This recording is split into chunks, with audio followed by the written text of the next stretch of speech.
नहीं नहीं, एकादशी है कौन, क्यों इसकी इतनी प्रधानता है, क्यों इसकी पुण्यता है, ऐसा क्या है एकादशी में जो इसकी पुण्यता मानी जाए? कौन है ये जो भगवान नारायण तक एकादशी का व्रत करते हैं? सुभद्रा जी को भगवान जगन्नाथ ने, जगदीश ने एकादशी का व्रत कराया था। बद्रीनारायण भगवान को माता लक्ष्मी ने एकादशी का व्रत कराया था। क्यों? चंद्रायण एकादशी व्रत की माता। एकादशी है कौन? तो कहा जिसको व्रत करने पर भगवान नारायण भी जिसका व्रत करते हो, भगवान माता लक्ष्मी जिसका व्रत करती हो, वो एकादशी है कौन? तो शास्त्र वर्णन करता है महाराज, स्कंद पुराण का सुंदर चातुर्मास्य खंड के अंतर्गत वर्णन आया है महाराज। एक बार भगवान विष्णु आनंद में विराजमान थे, पद्मावती और माता लक्ष्मी दोनों उनके पास में विराजी हुई थी। भगवान लक्ष्मी और पद्मावती दोनों बैठी, एक सिर के पास, एक चरण के पास। कुछ समय बाद वहीं पर ब्रह्मदेव का आगमन हुआ और ब्रह्मा जी आगमन पाकर भगवान नारायण पद्मावती से लगकर उठे और उठकर लक्ष्मी की ओर झुके। झुकने पर इन तीनों के समागम से भगवान नारायण के हृदय चित्त से एक कन्या प्रकट हो गई। उस कन्या का नाम एका था। क्या नाम था? एका। अब 10 उसके गुण इतने प्रबल थे, वो 10 गुण उसके बड़े प्रबल थे कि वो एका जिसको निहारती थी उसको संपदावान बना देती थी। जिसको देख लेती थी उसके जीवन में वो आनंद की अनुभूतियां करा देती थी। एका जिस मार्ग से जाती थी उस मार्ग के द्वार खोल देती थी। एका का पुण्य इतना पुण्य प्रखर। पद्मावती और लक्ष्मी ने कहा महाराज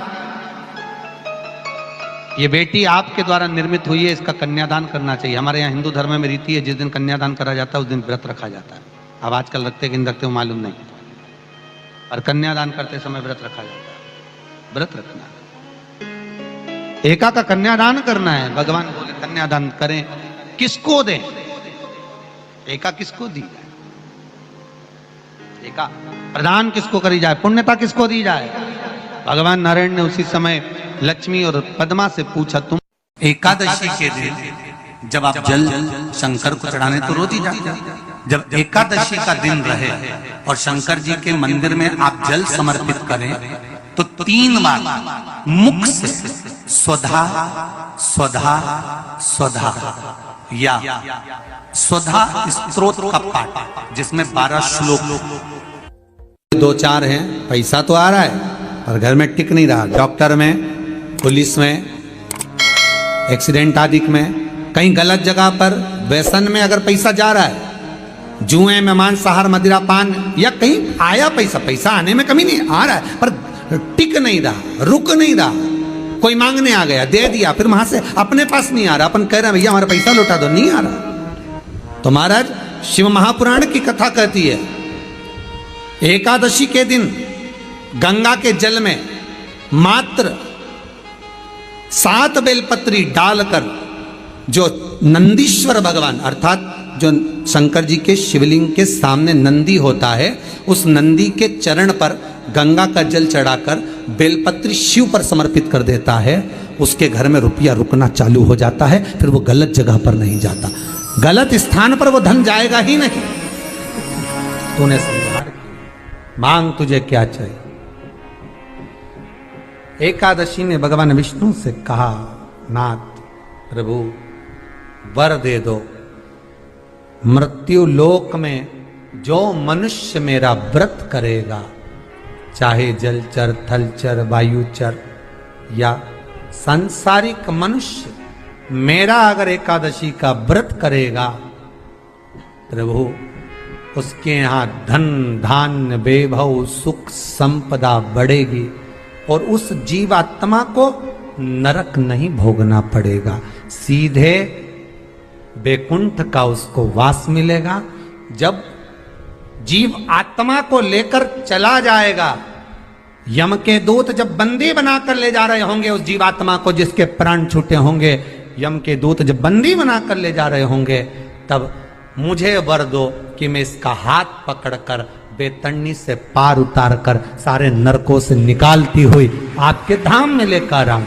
भगवान ने वर दे दिया, तथास्तु। हे एकादशी सुनो, मृत्यु लोक का मनुष्य अन्न का त्याग कर कर, क्योंकि अन्न में एकादशी के दिन पाप पुरुष रहता है, अन्न का त्याग कर कर एकादशी के दिन जो मनुष्य तुम्हारा व्रत धारण करेगा, उस व्रत को करेगा और उस व्रत को धारण करेगा, उसकी मनोकामना पूर्ण होकर वो मेरे ही धाम को जाएगा। ये तो हुआ एकादशी के जन्म की कथा। एकादशी के दिन गंगा के जल में मात्र 7 बेलपत्री डालकर जो नंदीश्वर भगवान अर्थात जो शंकर जी के शिवलिंग के सामने नंदी होता है, उस नंदी के चरण पर गंगा का जल चढ़ाकर बेलपत्री शिव पर समर्पित कर देता है, उसके घर में रुपया रुकना चालू हो जाता है। फिर वो गलत जगह पर नहीं जाता, गलत स्थान पर वो धन जाएगा ही नहीं। बेटा अगर व्यसन में पड़ा हुआ है, मदिरापान में पड़ा हुआ है, मांसाहार में, जुए आदि में जा रहा है, तुम्हें लग रहा है कि मेरा बेटा गलत मार्ग पर जा रहा है, ये मित्र दोस्ती गलत हो रही है, वो सही जगह पर आ जाए। करना है एकादशी। कई लोग इसको धन के लिए भी करते हैं, संपदा के लिए। संपदा के लिए अर्थात जिसका व्यापार नहीं चलता, जिसके घर में पैसा नहीं आता, या नौकरी नहीं लग रही, या सर्विस नहीं लग रही, आप अप्लाई कर रहे हो, जगह जगह जाकर इंटरव्यू भी दे रहे हो और पैसा नहीं आता, तो उसके लिए भी प्रयास किया जाता है। पर उसके लिए यहाँ पर जो धन के लिए करते हैं, उसके लिए विष्णुपदी के लिए करते हैं। मतलब जैसे गंगा के जल में तुलसी के 11 पत्ते डाले जाते हैं और उसको किसी भी नारायण के मंदिर में, राम कृष्ण शिव शंकर नहीं, राम कृष्ण भगवान विष्णु दत्त आदि जितने नारायण के मंदिर हैं, उस मंदिर में किसी भी पात्र में, एक छोटे से पात्र में उसको भरकर रखी जाते हैं महाराज। उससे भी जॉब सर्विस नौकरी में सफलता प्राप्त हो जाती है। परंतु वो भी एकादशी को ही होता है। कुछ देर तक पात्र को रखा जाता है, फिर वही पात्र का जल किसी भी वृक्ष के नीचे डाल दिया जाता है, उससे भी नौकरी के लिए फायदा मिलता है। गंगा का जल कोई साधारण नहीं।